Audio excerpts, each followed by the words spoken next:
So it all sounds like doom and gloom, doesn't it, for alley boats? Well, I'm here today to explain, no, you got it all wrong. We love our alley boat, and for an ocean-going boat where you're doing some serious passages, let me tell you about the advantages of aluminium. There is no other hull build that I would prefer for an ocean-going boat.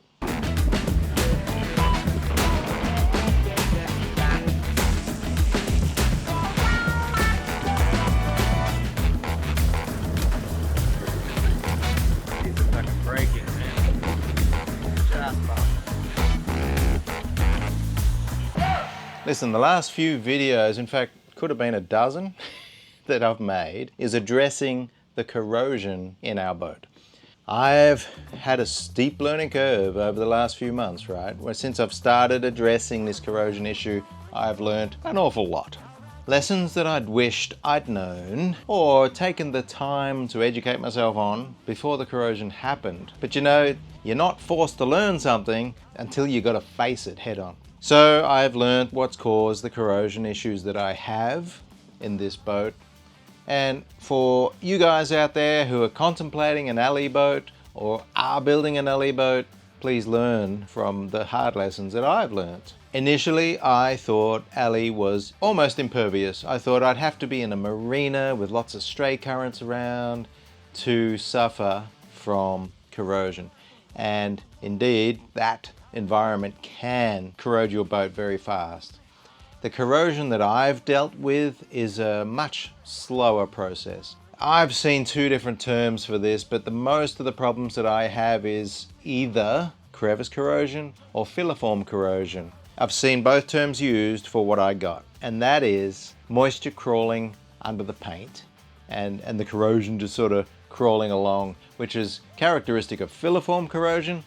But it's also similar to crevice corrosion because the crevice is in between the paint and the aluminium. That's what most of my problem is under the paint, next to a paint edge, or definitely started by galvanic action, but where there's a stainless screw going into the aluminium. And of course, you know about the bilges, where I've got pitting from a bilge pump. Predominantly from a bilge pump. Tiny little piece of stainless steel shaft that caused pitting in my bilges. And of course the embarrassing one, the spillage of acid. But we're not going to talk about that anymore. If you want to see about that, look up the video, What Nearly Sank Our Aluminum Boat. Now, I've made a video about this before. I'm going to reiterate some of that. I'm going to use some of the footage from that video just to make my point here. The biggest advantage with alley is the strength. It has the characteristics of steel, but better because it's light and it is flexible. These are very important characteristics for an ocean-going boat. In the event of a collision, douche, your bow hits a container, a log, some object in the middle of the ocean, in the middle of the night. Alley has the ability to flex. It is about 30% more elastic than steel, and it will absorb the shock without cracking open.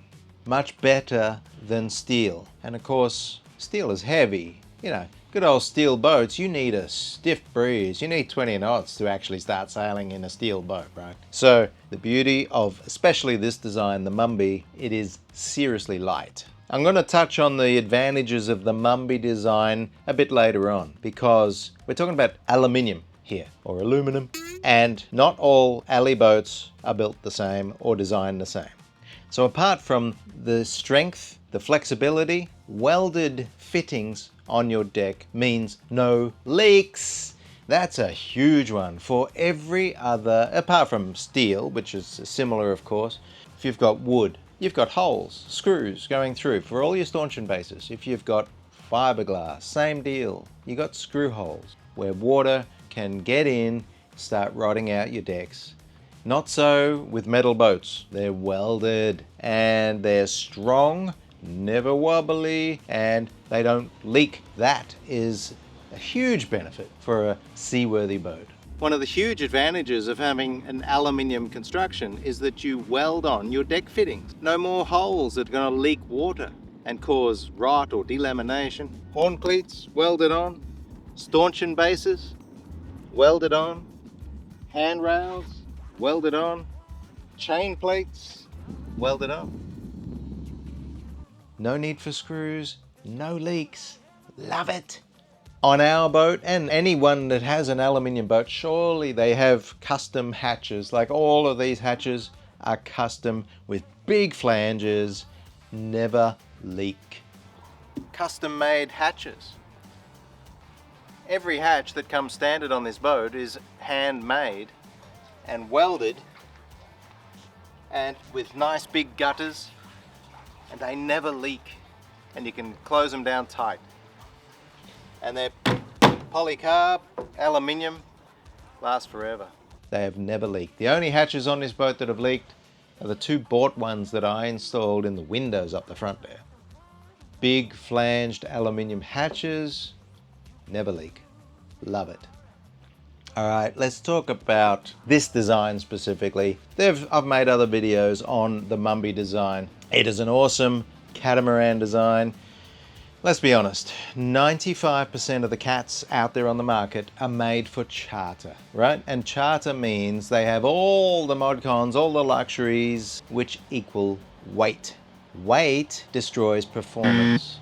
I'll give you an example. This Mumby 48 is an empty weight of 6.5 tons, a maximum designed cruising weight of 8.5 tons. The Lagoon 45 or 450, the one that has the bulkheads breaking up all the time, is 16 tons, double the weight for a smaller boat than us. And the big difference in performance is mostly light air. You know, if you got 20 knots blowing, you can sail a bathtub, no problem. 20 knots blowing on this boat, and we're going to be doing 15 knots. 20 knots blowing on a Lagoon 45, and you might be lucky to do 8 knots. I don't care about how fast can you go, and that's a stupid question that a lot of people ask. Oh, how fast do you go? Well, it's not important. What's important is that you can still go when there's only 5 knots of wind. We sailed across the South Atlantic. It took a long time. 1, because it's a long way, but 2, because we had bugger all wind. We had 5 knots apparent wind most of that crossing. And in 5 knots of wind, we can sail 5 knots. A heavier boat, you're going to need 15 knots to make anything happen. Heavy catamarans, which is most of the charter catamarans, like 95%, the cats that are on the market are heavy. They're going to need 15 knots to even bother putting the sails up. And when you're on a long ocean passage like the South Atlantic, was 5,000 miles, you can't start the engine. Thank you for the suggestions. Why don't you just start the engine? Because the engine will run for about 2 days before we run out of fuel. There's absolutely no point starting the engine on a 30-day passage. So it's really nice to be able to sail when there's light winds. And that's the big difference in having a performance boat. The things that make the Mumby light: hull plating, 4 millimeters. A lot of people say, oh, that's way too thin. It's only thin if you spill acid in your hull, and then it's pretty thin. But don't do that. So a lot of alley boats at the moment that are being made are 6 or 8 millimeters thick, which is double the empty weight. Just the hull is double. So Tim Mumby has determined that 4 millimeters is plenty. Just watch out for your corrosion. That's all you got to do. Keep the corrosion down. Keep it under control. The Mumby has dagger boards for upwind performance. That's the only time you use them. The rest of the time, they're retracted. No drag with retracted dagger boards. All these mini keels.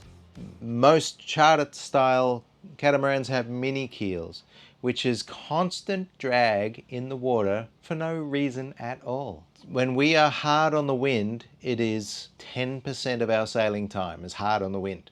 That's the only time we put the dagger boards down. Rest of the time, they're retracted with no drag. Okay, other features that enhance the performance of this boat is the hull beam width. It's very narrow, yet perfectly acceptable to walk around in. And why is that? Because there's minimal furniture. There's no cupboards up the walls or either side, so it's plenty of room in the hulls.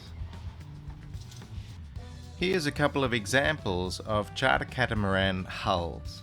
As you can see, they are so much more voluminous, so much fatter, to support the weight of the much heavier vessel. And this is the difference between a performance catamaran and a charter catamaran. Another aspect that enhances performance is the streamlined cabin. Now this is most important for upwind sailing, where every little bit of drag will deteriorate your performance. Let's say the boat is 30 or 40 degrees to the wind, the wind's coming straight from you. This profile must be laminar, it must be smooth like an aeroplane's wing. Whereas modern charter catamarans, that's not a consideration at all. It's much more important for them to have huge volume and luxury. So again, horses for courses. Important for ocean passages is a high bridge deck clearance, and that's the distance from the water to the underwing of the bridge deck. On this boat it's quite high. It's not exceedingly high, I've seen higher, but it's a moderately high bridge deck clearance. And all that does is reduce drag by when a wave does slap underneath the bridge deck, and they do, you cannot avoid it. But by having a higher bridge deck clearance, you've reduced the proportion of waves that will crash on your underside. And that slows you down. I mean, we still get pounding too, especially our Indian Ocean crossing was just constantly being pounded on the bridge deck. And thank goodness it's such a stiff structure as aluminium. I would hate to be in anything less strong than that. So, in conclusion, most definitely we will stick with aluminium for an ocean-going boat. Even coastal, where there's plenty to hit as well, especially reef, rocks, shallows, where you might run aground a lot more often than you were going to in the middle of the ocean. Ali wins out. Ali wins out. Yes, every material, wood, fiberglass, ferrocement, steel, carbon fiber, all of that has its kryptonite. It has its weaknesses. Corrosion is Ali's. It's also steel's. But corrosion is Ali's. After the lessons I've learned and that I've tried to relay to you guys, it's very manageable. Very manageable. Just takes a little extra care to prevent corrosion in your Ali boat. And I would most definitely recommend Ali always. The advantages of Ali outweigh the disadvantages by far. Cheers.